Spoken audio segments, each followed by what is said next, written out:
బాధాకరమైన విషయం ఏంటంటే ఫ్లడ్స్ రావడం, అదే రకంగా ఇదంతా మునిగిపోవడం, వారం నుంచి పాపం వాళ్ళ ఇబ్బందులు పడుతుంటే చాలా బాధ అనిపిస్తుంది. అంటే మనం ఇప్పుడు ఈ టైంలో రాజకీయాలు చేయకుండా కలిసికట్టుగా అన్ని పార్టీలు కూడా సహాయ చర్యలు ఉండాలని మేము భావిస్తున్నాం జనసేన పార్టీ ద్వారా. అదే రకంగా నిన్న పవన్ కళ్యాణ్ గారు జనసేన అధ్యక్షులు గ్రేటర్ హైదరాబాద్లో ఏదైతే వికృతి వర్షం వచ్చి అన్ని చాలా వరకు డ్యామేజ్ అయిన ఇళ్ళకి వాళ్ళందరికీ పేద ప్రజలకి సాయం చేయమని ప్రభుత్వానికి ₹1 కోటి కూడా ఇవ్వడం జరిగింది. అది అందరికీ మన దృష్టికి ఉంది ఆల్రెడీ. అదే రకంగా మేము కూడా మాతో అయినంత వరకు సాయం చేయమని ఆయన పిలుపు మేరకు ఈరోజు మేము ఇక్కడ ఈ యొక్క రామంతపురం డివిజన్లో మేము తిరుగుతున్నాము.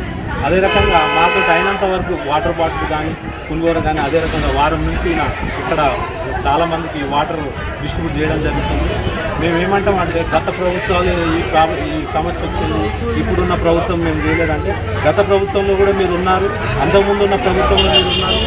నేనేమంటానంటే గత ప్రభుత్వాల మీద తోసే కంటే మీరు వచ్చినప్పటి నుంచి ఏం చేసారు, అదే రకంగా ఇటువంటి ఫర్దర్గా రాకుండా చూసి చర్యలు తీసుకోవాలనేది మా జనసేన పార్టీ ఆలోచన. మీరు కూడా ఆలోచించి రేపు రాబోయే రోజుల్లో ఇటువంటి ఇంకా పెద్ద ఎత్తున మన 32.6 సెంటీమీటర్స్ వర్షం వచ్చింది, అంతకంటే ఇంకా ఎక్కువ వస్తే పరిస్థితి ఏంది అవన్నీ మీరు చూసి రాబోయే రోజుల్లో ఎక్కువ అభివృద్ధిలో మనం ముందుకు వెళ్ళాలని నేను టీఆర్ఎస్ ప్రభుత్వాన్ని